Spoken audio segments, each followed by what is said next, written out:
Hello everyone, we are starting with physics practice paper that has been issued by DOE, side of DOE. And yes start करते हैं first question से। और यहाँ पे सारे के सारे क्वेश्चन आपके टर्म 2 से रिलेटेड हैं और जैसे CBSE का सैम्पल पेपर है बिल्कुल वैसा ही बना हुआ है, उन्हीं टर्म्स पे बना हुआ है। ठीक है, तो सेक्शन ए से स्टार्ट कर रहे हैं, फर्स्ट क्वेश्चन से स्टार्ट करते हैं। So it's is write two differences between N type and P type semiconductor. So सबसे पहले हम यही कर लेते हैं, हमारे पास है एक P टाइप सेमीकंडक्टर और दूसरा है हमारा N टाइप। होते तो दोनों ही एक्सट्रेंसिक हैं। ये एक्सट्रेंसिक का मतलब क्या होता है कि कुछ ना कुछ इम्प्योरिटीज़ दोनों में ही प्रेजेंट है, सो वो इसका डिफरेंस नहीं हो सकता। अब कैसे टाइप ऑफ एक्सट्रेंसिक सेमीकंडक्टर्स हैं ये? P टाइप सेमीकंडक्टर में क्या होता है, you need to add trivalent impurities, right. अगर आपको इम्प्योरिटीज़ ऐड करनी है so it must be trivalent, then only it can be completed. और ये वाली कैसी होनी चाहिए हमारी N type? It must be pentavalent. Pentavalent का मतलब क्या होता है? 5 pentavalent impurities of atoms must be there. Then second क्या होगा आपका, यहाँ पे आप लिख सकते हो कि P टाइप में कौन से ज़्यादा मेजॉरिटी कैरियर्स होते हैं? Holes basically act as majority charge carriers. और N टाइप में we have electrons as majority charge carriers, right. तो ये डिफरेंसेस आपको ध्यान रखने हैं P टाइप और N टाइप में, right. Then we can move to the next one which is what is depletion region in PN junction, how does depletion layer act. तो हमें पता होना चाहिए कि डिप्लीशन रीजन होता क्या है। जैसे कि आपको पता है PN जंक्शन कैसे बनता है, P टाइप को मिला के और N टाइप को मिला के आपका PN जंक्शन क्रिएट होता है। ठीक है, अब यहाँ पे क्या होता है, जब हम इसको कंबाइन करते हैं या जब हम इनके जंक्शंस को जोड़ते हैं तो क्या होता है, बीच में एक डिप्लीशन रीजन बन जाता है। डिप्लीशन रीजन जहाँ पे मतलब कि कोई भी चार्जेस प्रेजेंट नहीं है, सारा खाली हो जाता है यहाँ से, तो इसको हम बोलते हैं डिप्लीशन रीजन, और it is also known as depletion layer where no mobile charge carriers are present.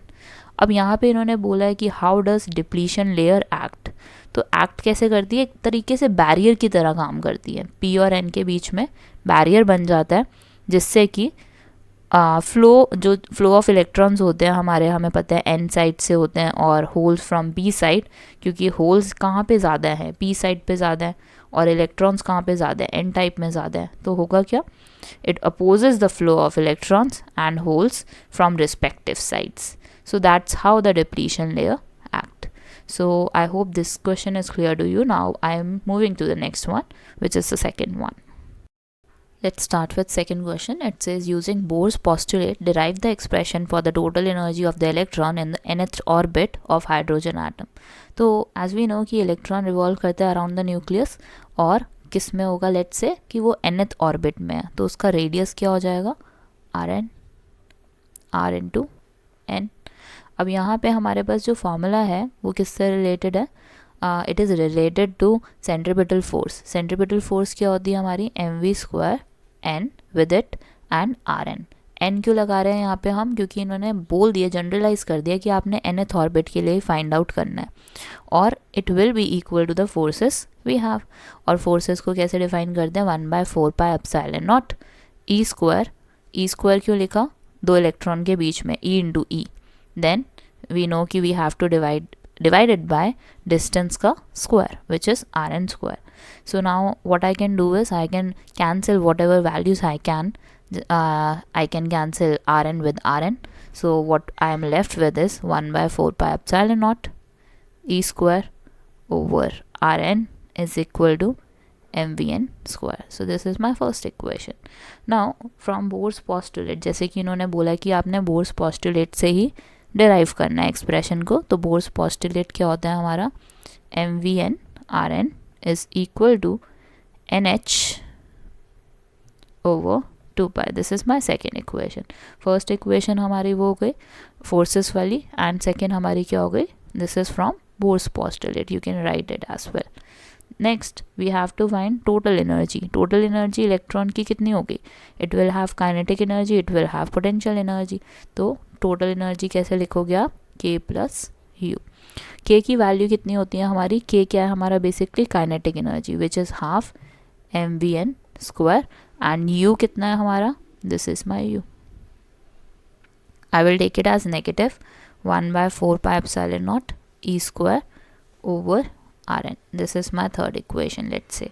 अब फर्स्ट इक्वेशन और सेकेंड इक्वेशन को हम यूज़ करेंगे to find the we'll use the first equation and third equation and then find the value of En in this case. क्योंकि हम क्या कर सकते हैं, इसको पोटेंशियल एनर्जी को mvn स्क्वायर भी लिख सकते हैं ना, half mvn square minus mvn square. तो हाफ माइनस 1 कितना होता है, minus half mvn square is En in this case. अब आपको क्या करना है, you have to solve first equation and the second equation. First equation को सॉल्व करते हैं और सेकेंड इक्वेशन को सॉल्व करते हैं, then will find the value of Vn from it. So first equation and second equation को solve करके will get Vn is equal to mvn square Rn over mvn Rn. So this is what I am getting. mvn square Rn की value आपकी निकल आएगी, mv square Rn की value आपकी निकल आएगी nh over 2 pi. It is nh over 2 pi and this can be replaced with the help of first equation e square over 4 pi epsilon naught. Now you can cancel the value, pi के साथ pi cancel हो जाएगा, 2 के साथ 4 cancel हो जाएगा, so you will get e square 2 epsilon naught nh. So yes, total energy आपको पता है क्या है, En हम अभी हमने निकाला था half mvn square. Now what you can do is you can put the value of Vn at it, e square over 2 epsilon naught nh square over it, then yes you will get the final answer.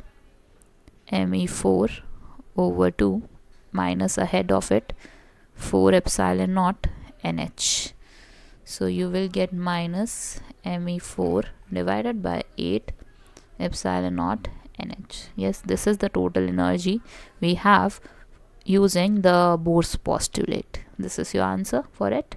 Now moving to the third one. Let's start with question number 3. It says name the type of diode whose characteristics are shown in figure. So first one is this कि हमें बताना है कि diode कौन सा type है, ये यहाँ से ग्राफ में से देख के रीड करना है. तो यहाँ पे आप देख सकते हो कि IV कर्व है और ये जो हमारा कुछ भी पॉइंट्स आए हुए हैं यहाँ पे they are on the fourth quadrant you can see, और फोर्थ क्वाड्रेंट वाला सिर्फ एक ही होता है, दैट इज सोलर सेल. क्योंकि इसमें आपका जो V होता है it is positive and I is in negative. So that's how we can figure out कि which type of solar diode it is. Second उन्होंने हमसे पूछा P पॉइंट कौन सा है और Q पॉइंट कौन सा है. सो यू कैन सी कि यहाँ पे आपकी P की वैल्यू, P पॉइंट पे this is known as open circuit. ना तो X की कुछ वैल्यू है ना तो Y की कुछ वैल्यू है, तो इसको हम P पॉइंट को क्या बोलते हैं, ओपन सर्किट वोल्टेज. और जो Q की आपका पॉइंट है, जो आपका पॉइंट Q है, I am sorry, it is known as short circuit voltage. Short circuit क्यों बोलते हैं यहाँ पे हम अभी बताते हैं. तो यहाँ पे फर्स्ट वाले में आपका जाएगा ओपन सर्किट वोल्टेज, जैसे मैंने अभी आपको बताया था कि it has some value of V is zero in this case, I is zero in this case. तो इसका मतलब क्या हुआ कि it is behaving as open circuit. In Q point you can see there is some value of I, but voltage is 0 in this case. So yes, therefore it is known as short circuit condition. Now the third part, which is state the reason why GAAS and SI preferred materials for fabrication in such diodes. तो इनका use क्यों किया जाता है, ये होता है gallium arsenic and SI क्या होता है हमारा, इट इज़ सिलिकन. तो इन सब का यूज़ क्यों किया जाता है वो देख लेते हैं. सबसे पहले सिलिकन का बता देते हैं. सिलिकन का इसलिए किया जाता है use because their band gap is of about 1.1 electronvolt. मतलब उनके जो PN टाइप होता है, जो स्ट्रक्चर बनता है हमारा वैलेंस बैंड और कंडक्शन बैंड के बीच में, गैप कितने का है, 1.1. That's the preferred one. Then you have gallium arsenic one. Gallium arsenic का होता है 1.53. 1.53 होता है इसका इलेक्ट्रोवोल्ट। और साथ ही साथ में क्या है कि हमारा जो दोनों मटेरियल्स हैं, सिलिकॉन और गैलियम आर्सेनिक, ये कैसे होते हैं, they absorb relatively more energy from the incident solar radiation. तो इनका जो एब्जॉर्प्शन पावर है, you can say, is very high, और because of their band gap energy, इस वजह से भी। तो ये 2 रीजंस आते हैं इसके अंदर सी पार्ट में। Now I will be moving to the section B in next video, so do watch that as well. Thank you for watching. Have a great day and do subscribe the channel for more such videos.